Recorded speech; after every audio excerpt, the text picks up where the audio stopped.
আজকে আমরা ইলেকট্রোস্ট্যাটিক্স অধ্যায়ের ইলেকট্রিক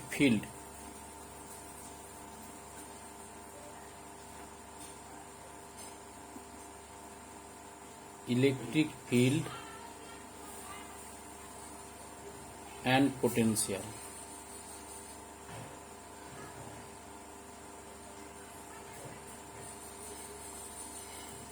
অর্থাৎ তড়িৎ ক্ষেত্র এবং তড়িৎ বিভব এই চ্যাপ্টারের আমরা ম্যাথগুলো আলোচনা করব।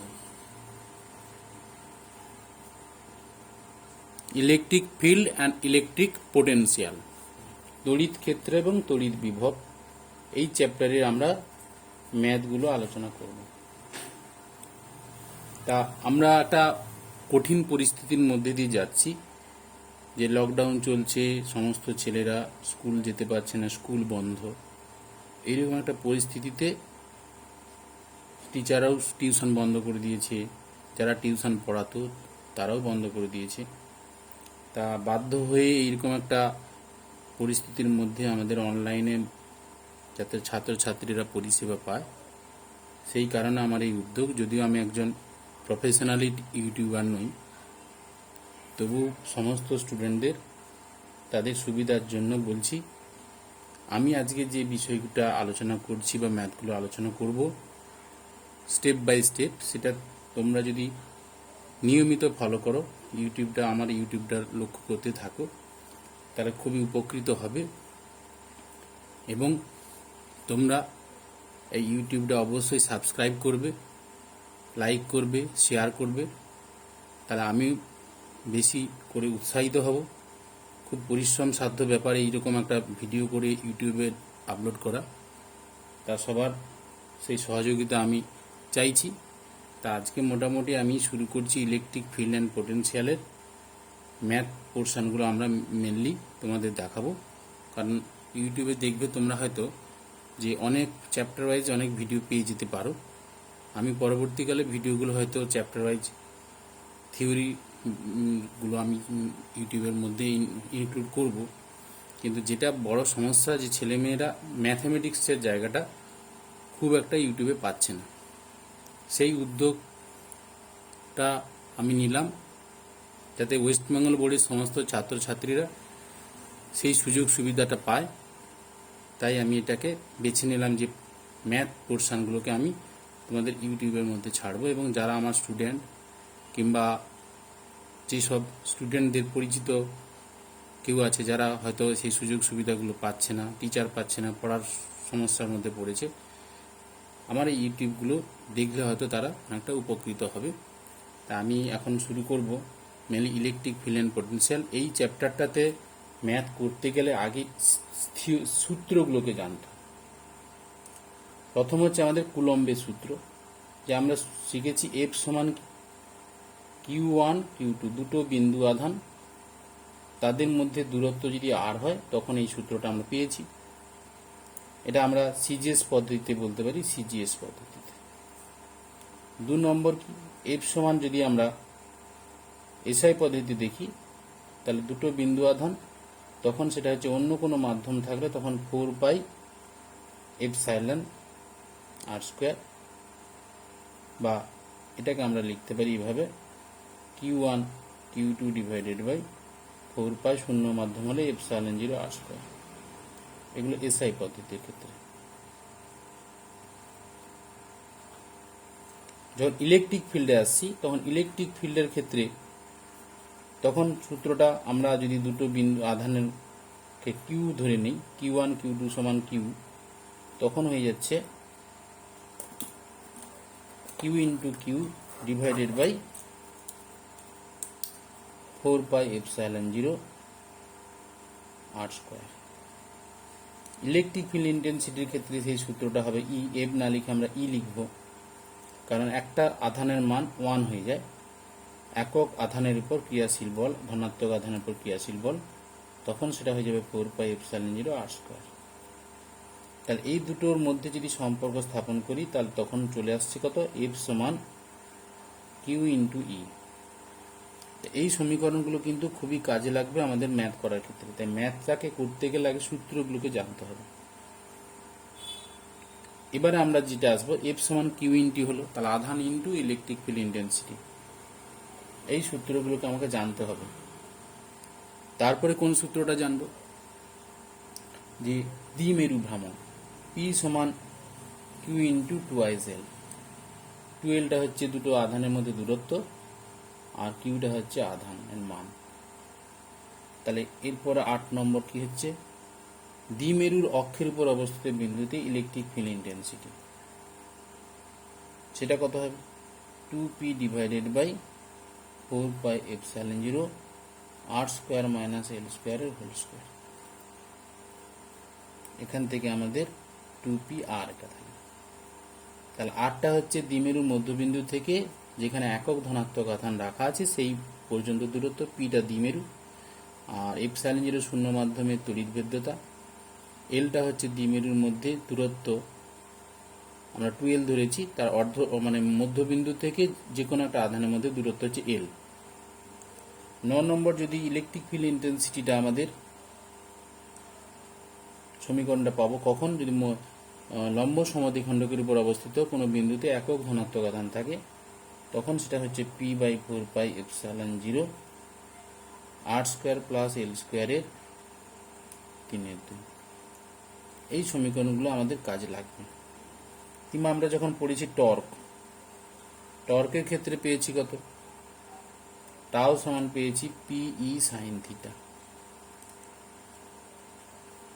কিংবা আমরা যদি এটাকে ভেক্টর ফর্মে লিখি, P cross E vector.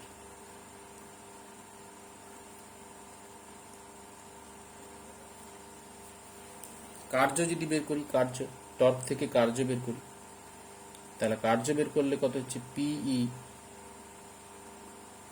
1 minus cos theta কার্য। তাহলে এই সমীকরণগুলো দিয়ে আমরা মোটামুটি ভাবে ম্যাথগুলো করতে পারি। এরপরে আমরা আসবো গাউসের উপপাদ্য। গাউসের উপপাদ্য কি, ইলেকট্রিক ফিল্ড ইন্টেন্সিটি বের করে যে গাউসের উপপাদ্য, E vector dot is DS vector equal to কত হচ্ছে, Q by epsilon 0। U by হচ্ছে এপসাইলন 0। কিংবা আমরা ম্যাথ করার ক্ষেত্রে এটাকে আমরা ব্যবহার করি যে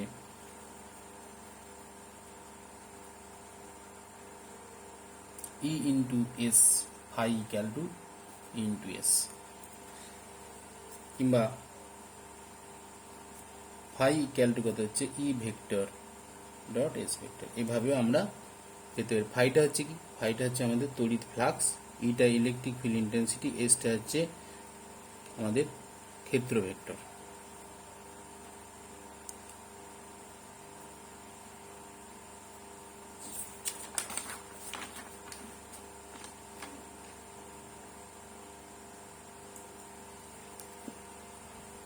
এরপরে আমরা আসবো, যদি ইলেকট্রিক ফিল্ড ইন্টেন্সিটিটা বের করবো কখন, যদি একটা গোলকের বাইরে একটা বিন্দু হয়, তখন কি হবে, Q by 4 epsilon 0 r square. এবার কিউ সমান কত হবে, যদি গোলকের ব্যাসার্ধ ক্যাপিটাল আর হয়, সেক্ষেত্রে হয়েছে কিউ সমান 4 r স্কোয়ার ইন্টু সিগমা। এটা মাথায় রাখতে হবে তোমাদের। যদি বিন্দুটা গোলকের তলের উপর অবস্থিত হয়, তার মানে এই যে সূত্রটা দেখালাম, ই সমান Q by 4 epsilon 0 r square, এটা কিন্তু এই আরটা কি, আরটা হচ্ছে গোলকের কেন্দ্রবিন্দু থেকে দূরত্ব, আর এই ক্যাপিটাল আরটা হচ্ছে গোলকের ব্যাসার্ধ। যদি গোলকের উপর বিন্দুটি হয়, তখন হবে 4 এপসাইলন 0 r স্কোয়ার। সেক্ষেত্রে কিউ ইকুয়াল টু কত হবে, 4 r স্কোয়ার ইন্টু সিগমা। যদি আমাদের লম্ববৃত্তাকার চোঙ বা একটা অসীম দৈর্ঘ্যের ঋজু পরিবাহী তার, সেই পরিবাহী তারটা যদি আহিত করা হয়, তার নিকটতম বিন্দুতে আর দূরত্বে আমাদের তড়িৎ ক্ষেত্রের প্রাবল্য কত হবে, তাহলে এখান থেকে Q by 2 epsilon 0 r into L. এবার কিউ বাই এলটাকে আমরা ল্যামডা ধরবো, সেই ক্ষেত্রে আমাদের ল্যামডা ডিভাইডেড বাই 2 এপসাইলন 0 আর আরটা হচ্ছে আমাদের যে সিলিন্ডারটা ধরা হয়েছে গাউসীয় তল কল্পনা করা হয়েছে যে চোঙটা তার ব্যাসার্ধ, আর এলটা হচ্ছে এল দৈর্ঘ্যের একটা তার। ইউ আধান আহিত করা হয়েছে। তাহলে এইগুলো আমাদের গেল ইলেকট্রিক ফিল্ড ইন্টেন্সিটিতে। মোটামুটি এই সূত্রগুলো আমাদের অঙ্ক কষার ক্ষেত্রে কাজে লাগবে। আরও কিছু সূত্র সেটা যখন ম্যাথ করাবো, ম্যাথ সংক্রান্ত কোনো কিছু সূত্র লাগলে তখন আমরা সেটাকে আবার বর্ণনা করে বলবো। এরপরে আসবে যে পোটেনশিয়ালের কিছু সূত্র। পোটেনশিয়ালের সূত্রটা কি? তাহলে আমি ডব্লিউ সমান একটা জানি ভি ইন্টু কিউ। ভিটা হচ্ছে বিভব, কিউটা হচ্ছে আধান।